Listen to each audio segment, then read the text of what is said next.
Home buying process is actually very simple, and I don't want you to get it complicated at all because I've helped over 200 buyers just like you. In this video, I'm breaking down 7 major steps you need to take if you're looking to buy your first home or even your next home. Now, you will need the help of a real estate agent to actually make this happen for you, and I will explain all that in my 7 steps. So number 1 is that you have to get financing. Financing means that if you're buying a property of $300,000, for example, you will need to finance it. Maybe you can only put 5% down. Maybe you can only put 3.5% down, FHA. You will need to kind of get pre-approved by lender. This is what tells us how much you actually qualify to buy. If you don't get that, you will just be wasting your time, wasting your realtor's time. You will get frustrated. You will fall in love with a property, and eventually you will not be able to get that property under contract because you just don't have the money to buy. So step 1 is financing. Step number 2 is hire a rockstar real estate agent. This is very, very important. Home buying is a very big step, and as a matter of fact, buying a house is one of the biggest investment decisions most buyers will make in their lifetime. You don't want to gamble that. You don't want to just let anybody handle that for you. You want to be very comfortable with them. You want to make sure you trust them. You want to make sure they are very good at their job, and they will advocate for you to get you the best deal possible. That is what a good real estate agent represents. After you hire a real estate agent, the number 3 now is that you have to meet with them and discuss your criteria. What are you looking for in a house? After you guys agree on the criteria, then the search begins. So that's the number 3 steps. You start the home search. Home search means that you're looking for that property that you have clearly defined what you're looking for. Maybe 5-bedroom, 3-bathroom in KD, Cypress, particular zip code. Within this price range, it must be 2-story building. It must have a big backyard. Among other things you have defined, then that's where the home search actually starts. Once you find the right house, the next step, which is number 4, is to make an offer. You have to make an offer, right? When you make an offer, this one is just showing the sign that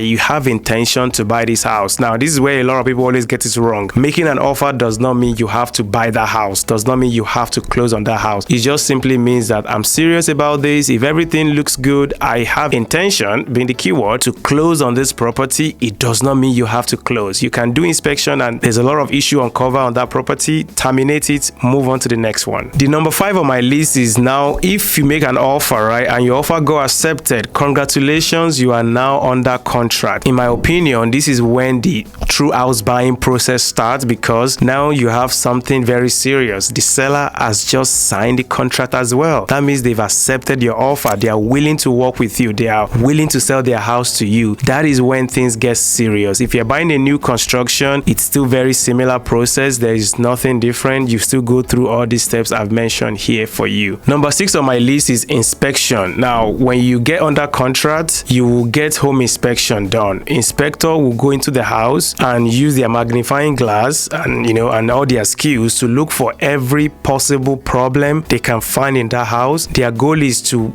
get you a report, a detailed report with pictures that show all the problem. It's usually about 50 pages long. Some of them can even be 70 pages long, depending on how big the house is and how much of issue they found. They will give you these reports. Your agent will also have a copy of this report. That's the report that you now discuss. You use that report to get a concession for you or a credit for you from the seller. Now, if the seller does not give a credit, they will typically say, you know what, we don't have the money to give you, but we're going to fix the problem. Or they will say, we cannot fix all the problem. These are the things we're going to fix. But in a very rare situation, they might say, we don't want to fix anything, take it or you leave it. At that point, you and your realtor will discuss and say, okay, hey, John, they said it's take it or you leave it. What do you want to do? And you weigh your options. If you think it's too much of a hassle for you, terminate the contract, move on to the next one. Now, the number 7 on my list is that there will be what we call an appraisal, right? Appraisal, when you're borrowing money, 9 out of 10 times your lender is the biggest investor. For example, again, you're buying a $300,000 house and you have only put in $30,000 down. So that means the lender is financing you $270,000. So they are the biggest investor in that property. That is, if anything should go wrong, they will lose the most amount of money because you only have $30,000 in the property, but they have $270,000. So how do they protect themselves? They protect themselves by having home appraisal. So home appraisal is a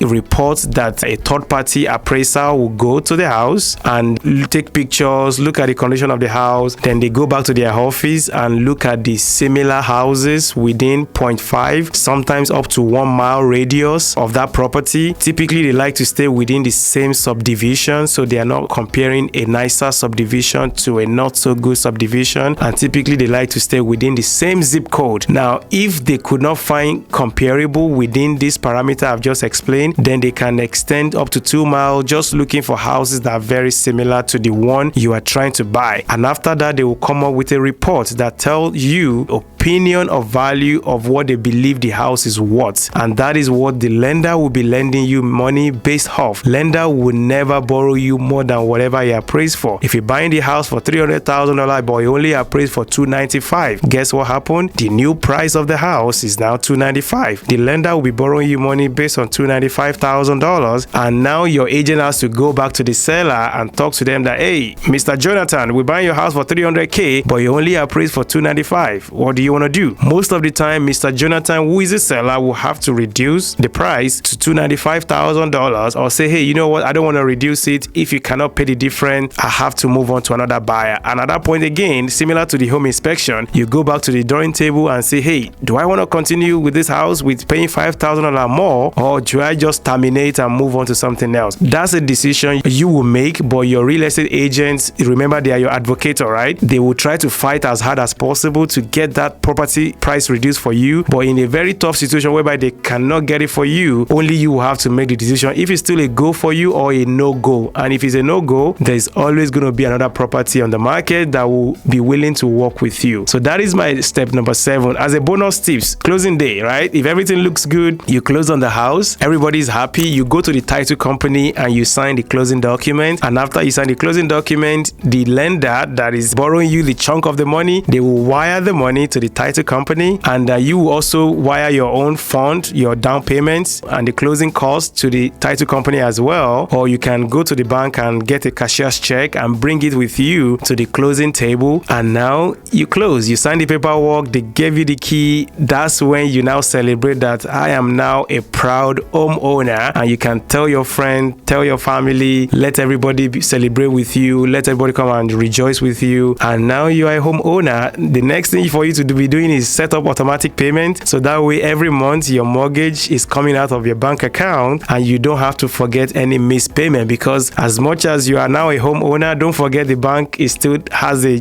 biggest share in that property and they don't want you to miss any payment. Now this is another bonus tips. When you close on a house, you actually don't start paying your mortgage until after 2 months. So if you close in February, you will not pay mortgage in March, you will not pay mortgage in April, you will start paying from May. So it gives you about 2 months break, because they know that you just closed on the house. They want to give you some break. Maybe you're buying some furniture, you're decorating the house, you are customizing the house to your own taste. So this actually give you some relief. So this is on the high level, this is house buying process. If you work with a very good real estate agent, they will be able to walk you through this process step by step. Now, this might be a lot of information and I don't want you to be overwhelmed. I put a simple guide below that actually walk you through the house buying process. Most of them I already cover them here, but if you want to digest something, you want to read something on your own, I would strongly recommend you download the resources I have for you in the description below. Once again, my name is Wale Lawal. I have helped over 200 buyers like you to make their home dream a reality, and most of them, they are very happy. Most of them are actually come back again to buy number 2, number 3 from me because of the quality of experience, quality of service they have received. So if that's you as well, feel free to reach out to me. I'm always willing to help. You will find